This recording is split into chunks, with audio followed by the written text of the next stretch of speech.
나는 2시간이나 공을 들여 저녁 식사를 준비하였다. 유이치는 그동안 텔레비전도 보고 감자껍질을 벗기기도 하였다. 그는 그런 솜씨는 있다. 에리코 씨의 죽음은 아직 실감할 수 없었다. 직면할 수 없었다. 충격의 돌풍 너머에서 조금씩 다가오는 암울한 사실이었다. 그리고 유이치는 쫙쫙 쏟아지는 빗속에 서 있는 버드나무처럼 풀이 죽어 있었다.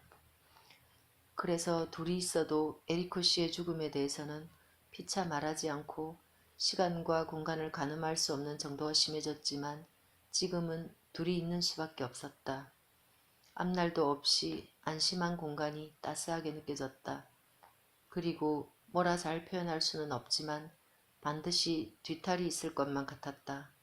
그것은 거대하고 공포스러운 예감이었다.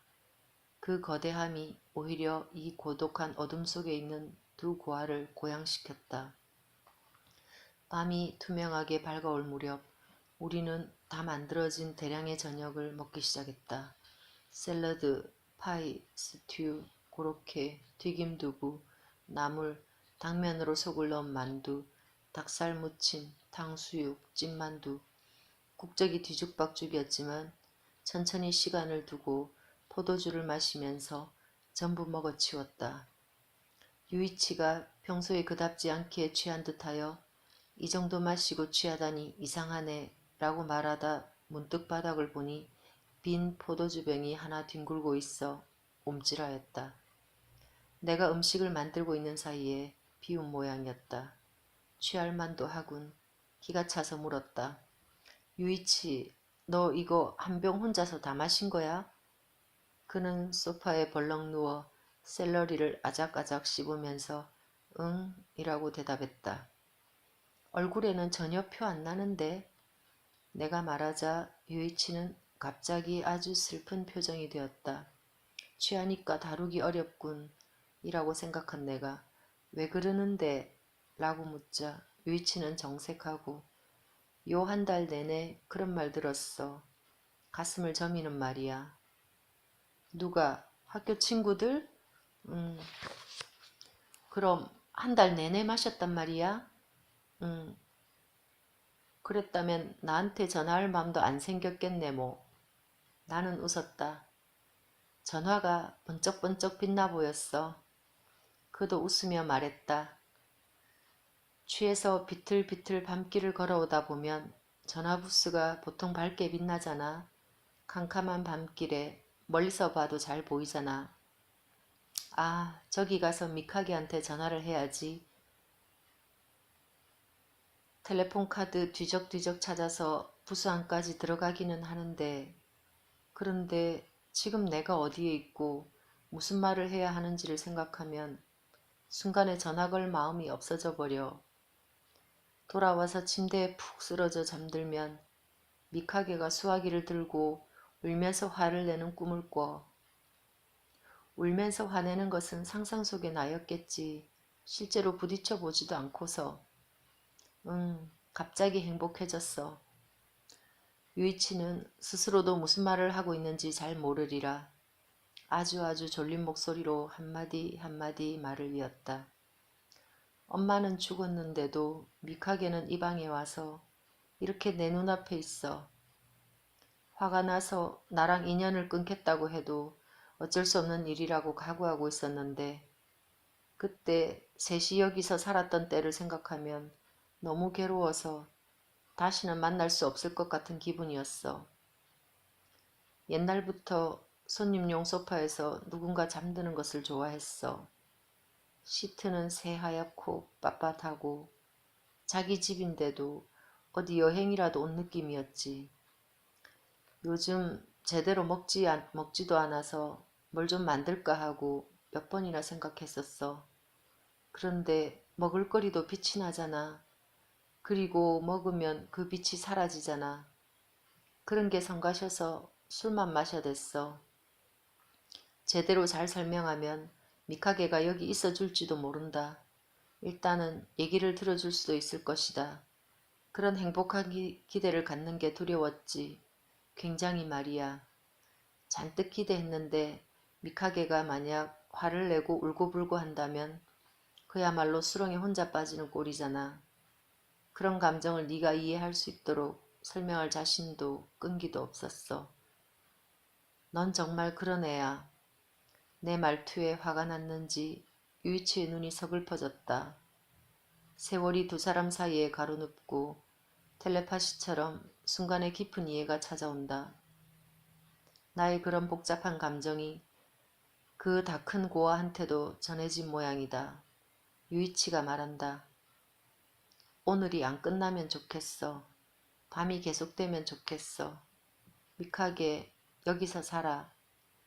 살아도 괜찮기는 한데 어차피 술주정에 불과하리라고 생각한 나는 상냥하게 말했다. 에리코 씨는 이제 없어. 둘이 같이 산다면 여자로 아니면 친구로? 소파 팔아치우고 더블 침대나 살까? 유이치가 웃는다. 그리고 꽤 정직하게 말했다. 나도 잘 모르겠군. 그 묘한 성실함이 오히려 내 가슴을 울렸다. 유이치가 말을 이었다. 지금은 아무 생각도 할 수 없어. 내 인생에서 미카게는 과연 무엇인가? 내 자신 앞으로 어떻게 변해갈지, 지금까지의 나와 뭐가 다를지 그런 것들 하나도 모르겠어. 생각해봐도 좋겠지만 이런 정신 상태로는 올바른 생각도 할 수 없으니까 정할 수가 없어. 빨리 벗어나고 싶어. 그래야지. 지금은 너를 끌어들이고 싶지 않아. 둘이서 죽음의 와중에 있어봐야 넌 아무 재미도 없겠지. 어쩌면 우리 둘이 같이 있는 한 늘 그럴지도 모르지. 유이치, 그렇게 한꺼번에 생각하지 않아도 돼. 시간이 흐르면 다 해결될 테니까. 나는 조금은 울고 싶은 기분으로 그렇게 말했다. 내일 술이 깨면 잊어버리겠지. 요즘은 항상 그래. 다음 날로 이어지는 게 없어. 소파에 엎드린 유이치는 그렇게 말한 후 큰일이야 라고 중얼거렸다. 온 방이 밤속에서 조용히 귀 기울이고 유이치의 목소리를 듣는 것만 같았다. 이 방 역시 에리코 씨의 부재로 어쩔 바를 모르는 느낌이다. 밤이 깊고 무겁게 짓누른다. 같이 나눌 수 있는 게 하나도 없다는 기분을 자아낸다. 나와 유이치는 때로 칠흑 같은 어둠 속에서 가느다란 사다리를 타고 저 높이 올라 함께 지옥의 불구덩이를 들여다보는 일이 있다. 현기증이 일 정도로 뜨거운 열기를 받으면서 거품을 일으키며 새빨갛게 타오르는 불의 바다를 쳐다본다.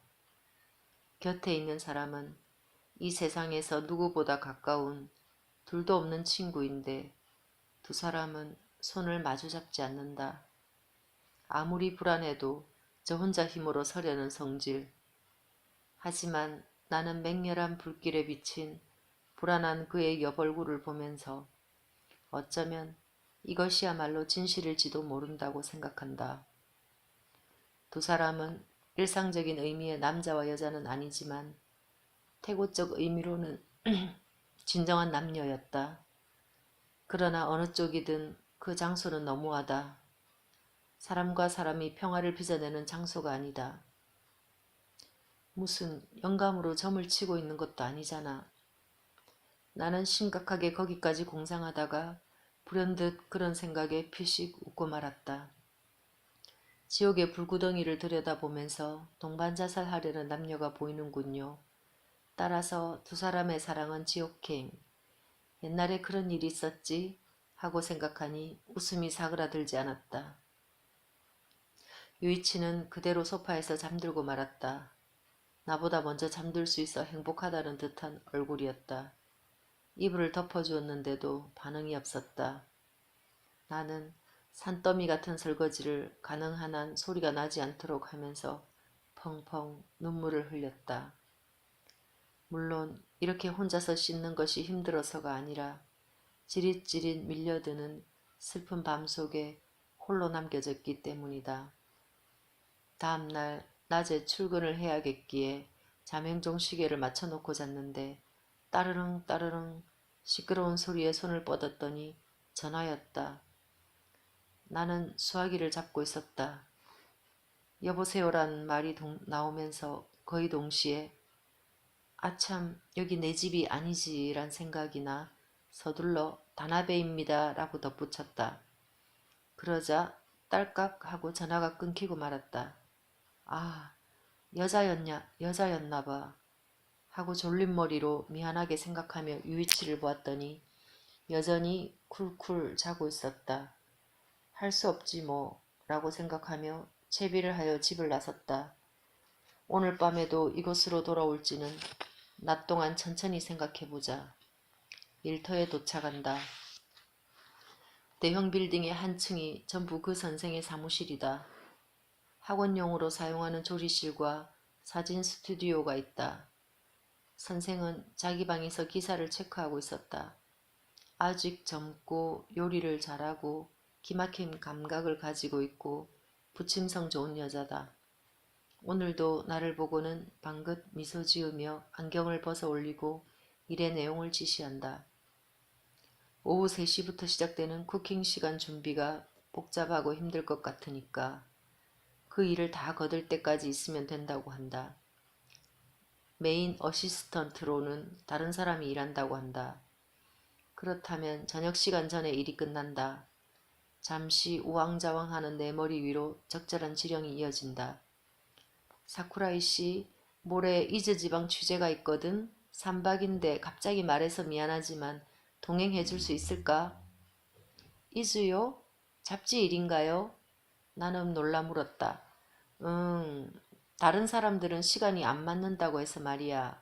몇 군데 유명한 여관의 음식 맛을 소개하고 조리법도 약간 곁들여 해설하는 기획인데 어때? 멋진 여관하고 호텔에서 묵는다고.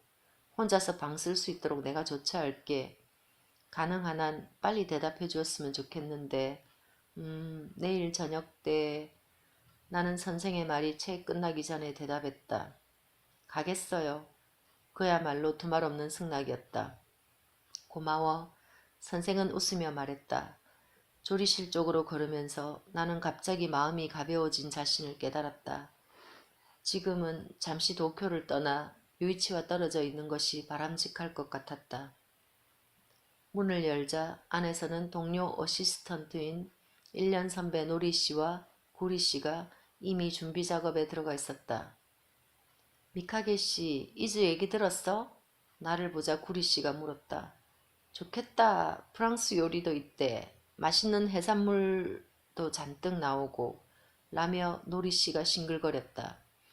그런데 어떻게 내가 가게 된 거지? 내가 묻자 미안해. 우리 둘이 골프 레슨 예약해버렸거든. 그래서 하지만 미카게씨 사정이 어려워지면 우리 둘 중 하나는 취소할 테니까 구리씨 그래도 되지? 응, 그러니까 미카게씨 솔직하게 말해. 둘이서 진심으로 배려하는 마음으로 그렇게 말해주어. 나는 웃으며 고개를 가로저었다. 나는 전혀 상관없어. 그 두 사람은 같은 대학에서 같이 소개를 받아 이곳에 왔다고 한다. 물론 요리 공부를 4년째 계속하고 있는 프로다. 구리 씨는 명랑하고 귀엽고 노리 씨는 정숙한 미인형. 그런 인상이다. 둘이서 사이가 굉장히 좋다. 항상 눈이 반짝뜨릴 만큼 품위 있고 센스 있는 옷을 입고 상큼하고 반듯하다. 조심스럽고 친절하고 인내심도 있다. 요리계에서는 흔치 않은 양가의 교수 타입 중에서도 이 사람들의 돋보임은 진짜다. 가끔 노리씨의 어머니한테서 전화가 걸려오는데 황송할 만큼 상냥하고 부드럽다. 노리씨의 하루 일과를 전부 파악하고 있는 데는 놀랐다.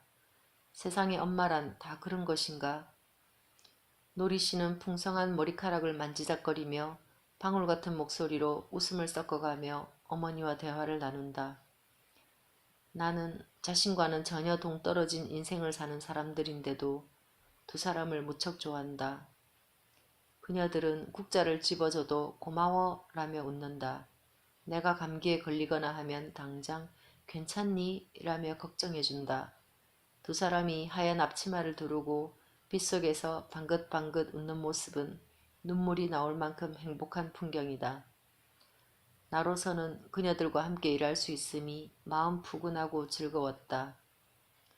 재료를 사람 수대로 유리그릇에 나누고 대량의 물을 끓이고 계량을 하고 잔잔한 일이 꽤나 많았다.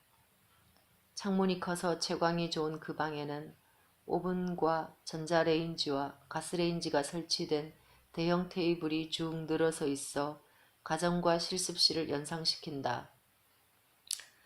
우리는 도란도란 얘기를 나누며 즐겁게 일하고 있었다. 2시가 좀 넘어서다 느닷없이 문을 세게 노크하는 소리가 들렸다.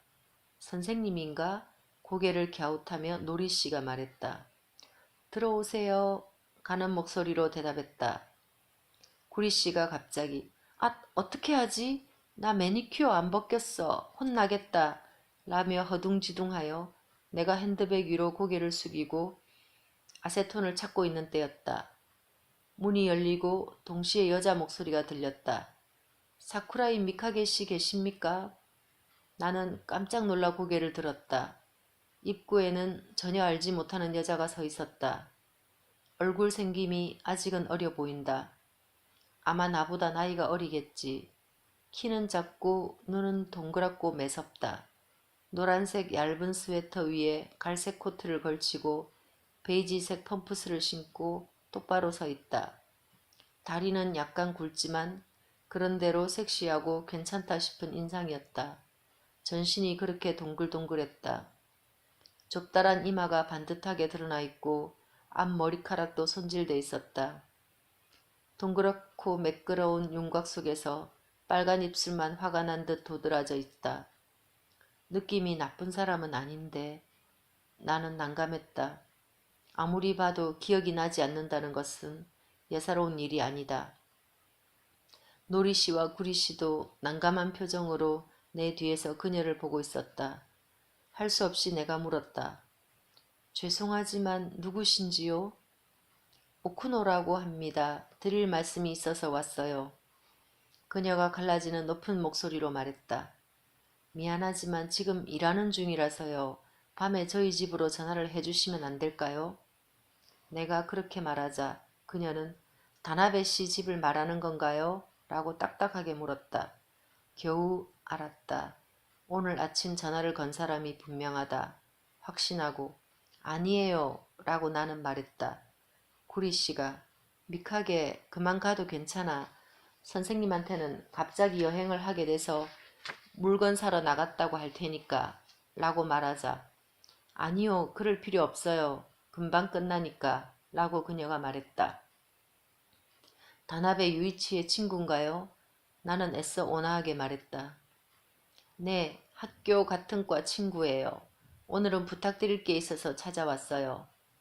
분명하게 말씀드리죠. 다나베에 대해서 더 이상 상관하지 마세요. 그녀가 말했다. 그건 다나베 본인이 정할 일이지 설사 애인이라도 당신이 정할 일이 아닌 것 같은데요. 그녀는 얼굴을 빨갛게 붉히며 말했다. 이상하잖아요. 미카게 씨는 애인도 아니라고 하면서 제멋대로 집을 찾아가고 자기도 하고 마음대로잖아요. 돈 가는 것보다 더 나빠요. 그녀의 눈에서 눈물이 떨어질 듯하였다.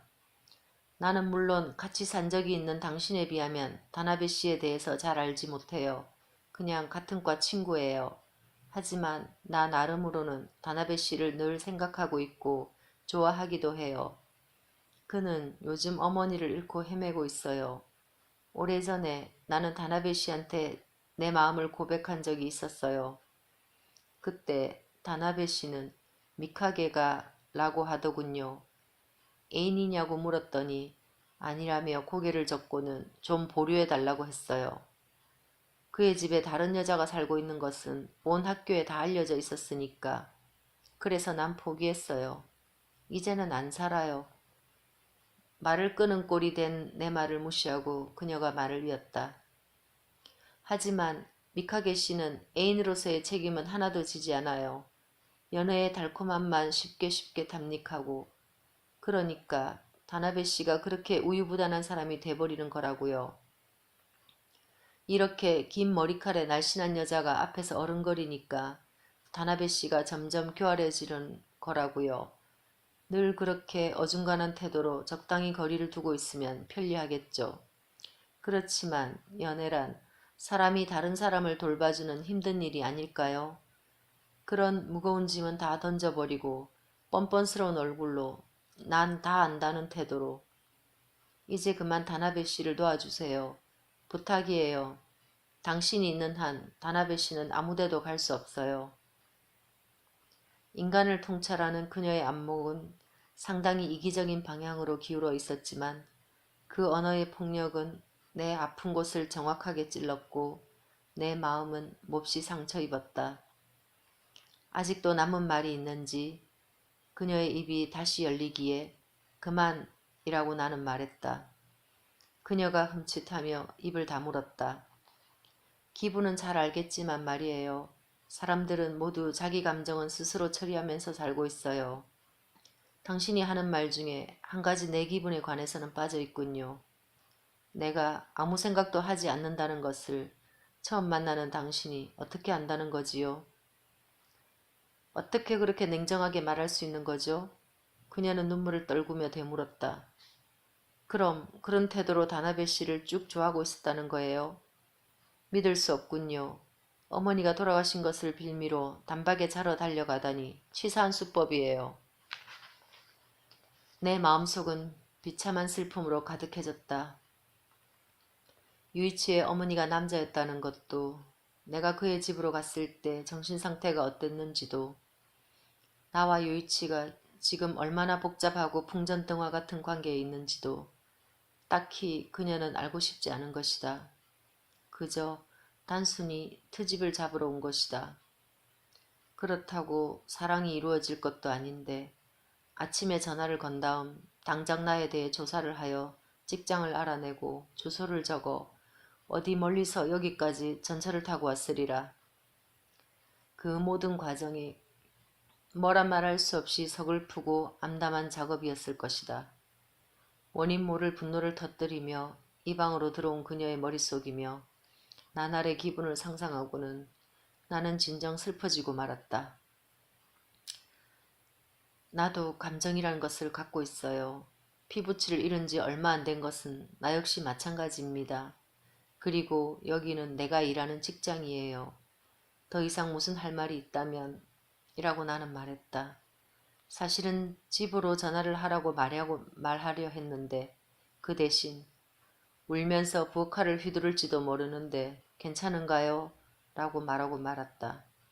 나 스스로도 정남이 떨어지는 발언이라고 생각되었다. 그녀는 나를 날카롭게 쏘아보면서 하고 싶은 말 다 했으니까 실례하겠어요. 라고 쌀쌀맞게 내뱉고는 또각또각 구두 소리를 내며 문 쪽으로 걸어갔다. 그리고 쾅 문을 닫고 나가버렸다. 이해가 전혀 일치하지 않은 면회가 개운치 않게 끝났다. 미카게 씨, 절대로 잘못한 거 없어. 구리 씨가 곁으로 와 걱정스럽다는 듯 말했다. 그래, 그 여자가 이상한 거지. 질투심 때문에 머리가 좀 어떻게 됐나 봐. 미카게 씨, 기운내. 노리 씨가 나를 기웃거리며 친절하게 말했다. 오후에 햇살이 비치는 조리실에 우뚝 선 채 나는 어이가 없었다.